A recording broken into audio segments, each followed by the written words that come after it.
La mano cortada de la Merced. Una de las peculiaridades de la Ciudad de México es su vasta historia acumulada a lo largo de los años.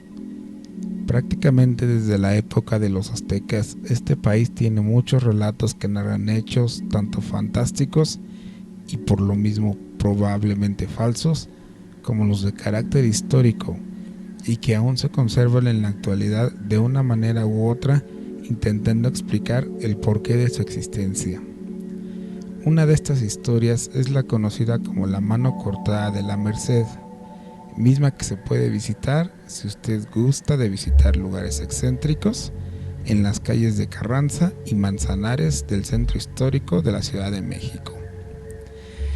En estas, y como es lo habitual en esta zona de la ciudad, se encuentran comercios de todo tipo, mismos que se ven observados mudamente por esta mano con sus dedos apuntando hacia abajo y recordando a todos su historia, que si bien este servidor no conocía hasta este momento, deja pensando un poco el por qué a alguien se le ocurriría dejar dicha ornamenta en esta esquina. Al buscar datos referente a sitios embrujados, abandonados, malditos, con malos recuerdos o como gustan referírseles, encontré esta historia y un libro llamado Crónicas y Leyendas de México, el cual contiene algunos relatos del México y la conquista española y lo que en esos tiempos acontecía. Su autor, Germán Arqueta, comparte de manera breve el relato y el cual es el siguiente.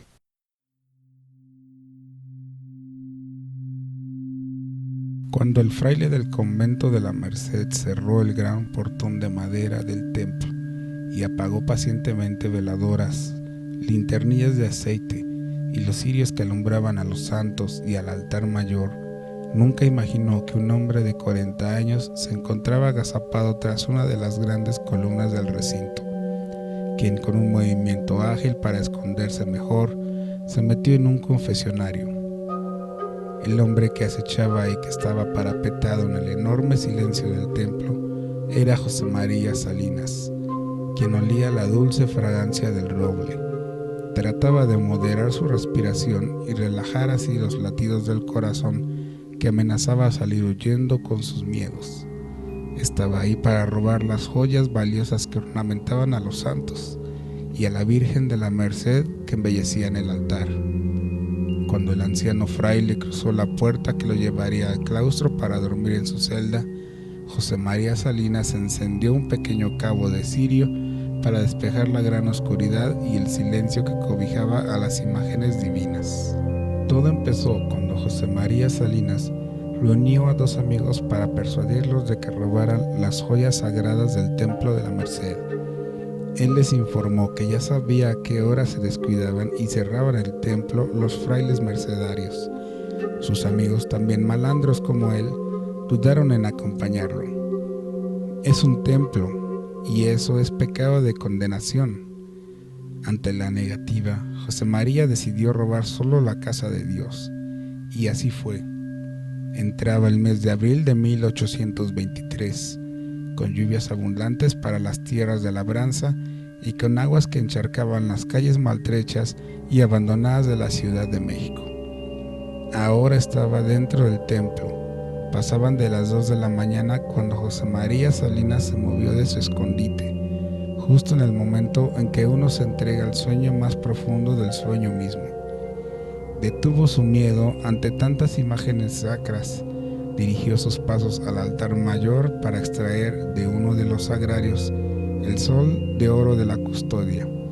Pero, además, en su gozo de ladrón se comió la hostia que estaba en el copón y se la engulló sin remordimiento alguno, como si la maldad le viniera de muy lejos y la llevara también en su apellido.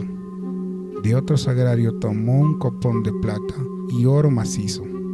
Cargó con la custodia con incrustaciones de diamantes. Después le quitó la corona a la Virgen. El niño Dios casi se le cae de sus brazos y, en su mirada de misericordia, la Virgen parecía rogarle que no les hiciera daño. La altura bien podía convertirlos en añicos, si así lo disponía el ladrón. Los pequeños ojos de José María Salinas, ávidos en su locura, Buscaron más objetos que saquear. Si ya estaba en la Santa Casa, había que aprovechar la visita. Solo bastaba estirar la mano, y como el rey Midas tenía oro, plata y piedras preciosas, pensaba que todo lo valioso le pertenecía. Así era. Joyas y más joyas fueron, entonces, a parar en el costal mugriento que lo acompañaba en su correría. Al fin y al cabo, testigo mudo del robo. Cuando llenó su apetito, su codicia, su ambición, salió del templo de los mercedarios. En su andar, vio que una luna ciega lo perseguía por las calles. Cuando pasó junto a los muros y contrafuertes del convento de San Jerónimo, sintió que las joyas hacían demasiado ruido. Descansó su cuerpo sudoroso bajo la torre del campanario del convento que albergó a la poetisa y prestamista Sor Juana Inés de la Cruz. El lugar olía a orines y a excremento. Esto hizo que José María Salinas presto se incorporara y echara a andar sus miedos y se alejara de la fetidez. Pero de pronto se dio cuenta que al levantarse su mano derecha tocaba algo blando. Sacudió la mano, maldijo a Dios y a su constelación de santos. Cuando posó por el colegio llamado de las Vizcaínas, sintió que unos pasos venían tras él, pero nadie que se veía por el camino. Los nervios y el sudor no lo dejaron, hasta que llegó a su casa, allá por el barrio indígena de San Juan Moyotla. Ya en la vieja puerta de madera, descansó su alma y miró con reproche a la luna. Le reclamó por haberle alumbrado el cuerpo, para que su sombra nerviosa lo acompañara por las sucias calles de la ciudad. Antes de entrar en su casa, escuchó a lo lejos el grito cansado del sereno. Las 3 y sereno, y las ánimas duermen. Ya recostado en su catre, organizó su pensamiento para idear cómo desengarzar las piedras preciosas y vender las joyas. Había que esperar. En unas horas, el alba se asomaría en el horizonte. En su pesadilla, el fétido olor de su mano se mezclaba con la hediondez de su alma. Los días siguientes, a José María Salinas lo acompañó la buena suerte. Todo iba de maravilla, pero su fortuna, la de las joyas y la de la suerte, se le terminó, pues la justicia, azuzada por el pueblo que clamaba venganza, lo descubrió gastando mucha plata y dándose lujos que lo delataron. Lo tomaron preso en la pulquería Altuna. Ahí lo encontraron bebiendo un curado de jitomate. Hablaba de su gran suerte por un tesoro descubierto en la tierra que lo vio nacer, Ixtlahuaca.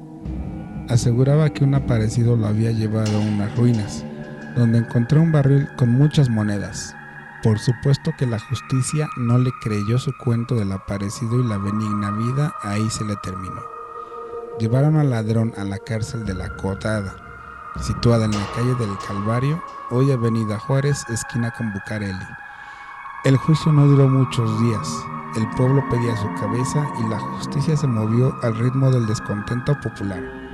José María Salinas quiso aguantar la tortura, pero su lengua lo traicionó ante la amenaza de cortársela. El 26 de abril del mismo año de Dios de 1823, lo sentenciaron a morir ejecutado, pero antes, frente al Templo de la Merced, en medio de una multitud que se sentía agraviada con el asalto a la casa de Dios, de un hachazo le cortaron la mano derecha, quizá la que más pecó, para clavarla y exhibirla, aún ensangrentada, en lo alto de una pica dentro del atrio. En la sentencia, el ladrón se llevó a otros que pagaron la traición de su lengua. El comprador mayoritario de las alhajas, don Mariano Sotomayor, fue sentenciado a la pena de muerte. Francisco Arellano, quien desmontó las piedras y quien vendió varias de ellas, fue condenado a 10 años de presidio en el puerto de Acapulco. Fueron castigados don Pablo Ortiz y Juan Prado, compradores de las piedras preciosas, y la esposa de este último, por haber alumbrado mientras desmontaban las joyas sagradas y por haber aceptado un diamante de la custodia. Laureana Lemus, por ocultar las alhajas en la casa, recibió castigo también. La sentencia para las dos mujeres fue de 10 y 5 años de cárcel respectivamente, que purgarían encerradas en la triste casa de recogidas del barrio de San Lucas. Cuando el pueblo se enteró del castigo que recibió el ladrón del patrimonio sagrado del templo, muchos no se sintieron satisfechos. Querían que le hubieran entregado a ese hombre para castigarlo con sus propias manos y decían que bien merecía los fuegos a perpetuidad del infierno. Salinas merece que se le queme vivo, decían las mujeres que lo odiaban por ladrón. El 29 de abril, los reos involucrados en este innoble y tan comentado suceso fueron sacados de su encierro para mirar las ejecuciones de José María Salinas y de Mariano Sotomayor. El primero lloraba, más por miedo que por arrepentimiento. Al segundo, la realidad se le había escapado como si la muerte le hubiera dado la gracia de la inconsciencia. Los otros reos, asustados, miraban el odio que la gente del pueblo les hacía sentir. ¿Y la mano que le cortaron? Aunque los religiosos mercedarios le pusieron un tinglado para protegerla del sol y de la intemperie, la mano de José María Salinas se fue secando y poniendo prieta. Se fue haciendo polvo entre los polvos de la Ciudad de México. Permaneció, por muchos años, en el sitio donde fue clavada. Algunos de los huesos que quedaron, es decir, la falange, la falangina y la falangeta, se los llevó, según las malas lenguas, una curandera para molerlos y hacer con ellos magia negra. Al tiempo, la mano fue reemplazada por otra de bronce, idéntica a la de Salinas, con su color negro y con las arrugas que tanto infundían temor entre la gente del barrio. Pero años después, también esta desapareció. Alguien en algún descuido de los frailes y feligreses se la robó. El tiempo y las leyes de reforma desaparecieron, el atrio y el templo de Dos Aguas de los mercedarios, y solo quedó el recuerdo del sacrilegio cometido por Salinas. Pero si la piqueta de los liberales en el siglo XIX desapareció y mutiló los conventos, hoy la memoria no se pierde del todo.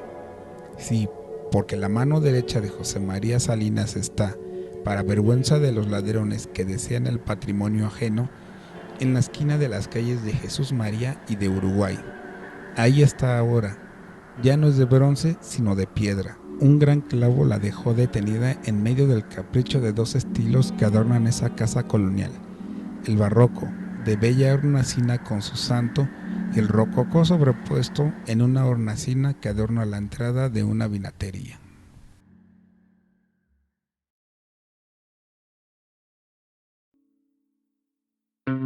Así que esos son los hechos, y de los cuales no parece haber señas de nada paranormal ocurriendo en este lugar.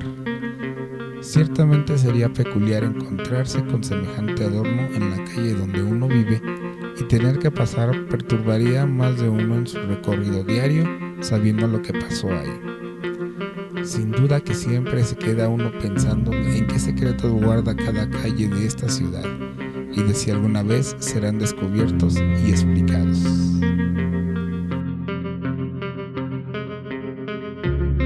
Gracias por ver este video.